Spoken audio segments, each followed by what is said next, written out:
Bem-vindo de volta.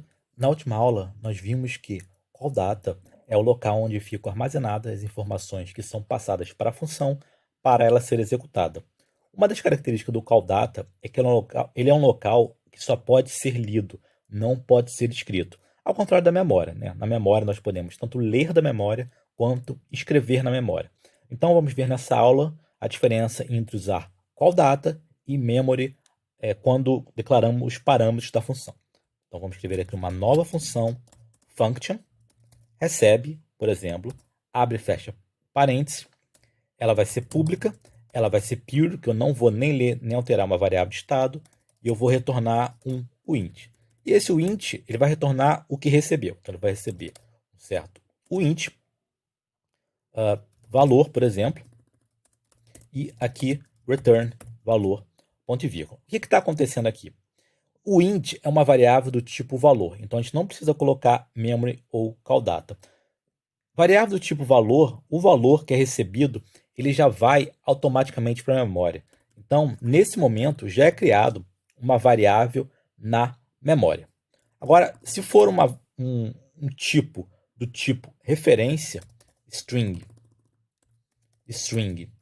e aqui eu vou mudar para texto e retornar texto, aqui, assim, nós temos que colocar onde estará esse texto, por exemplo, se na memória, memory, ou call data.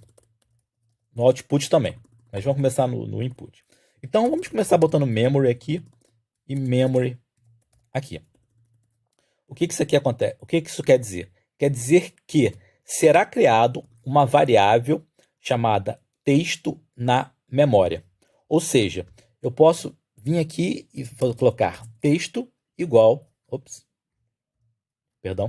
texto igual hello world. Claro que não faz muito sentido isso, porém, em termos de programa, não há problema, porque texto é uma variável na memória.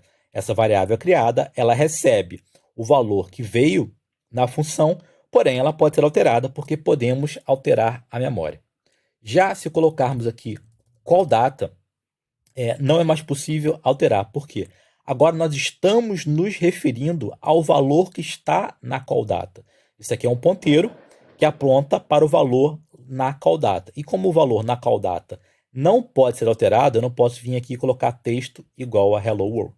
Então, essa linha não está correta, porém, isso aqui está plenamente correto e aqui também poderia ser call data.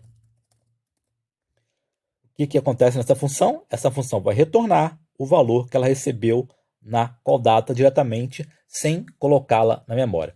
Então, essa é a diferença entre colocar memory e call data.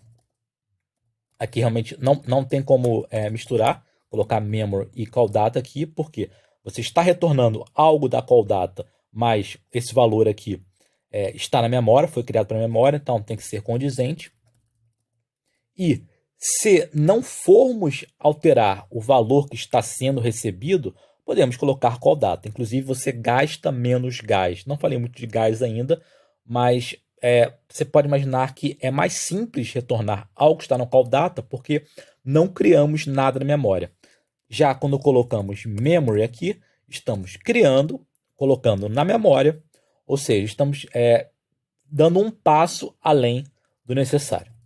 Então, espero que tenha ficado clara essa diferença entre call data e memory, e até a próxima aula.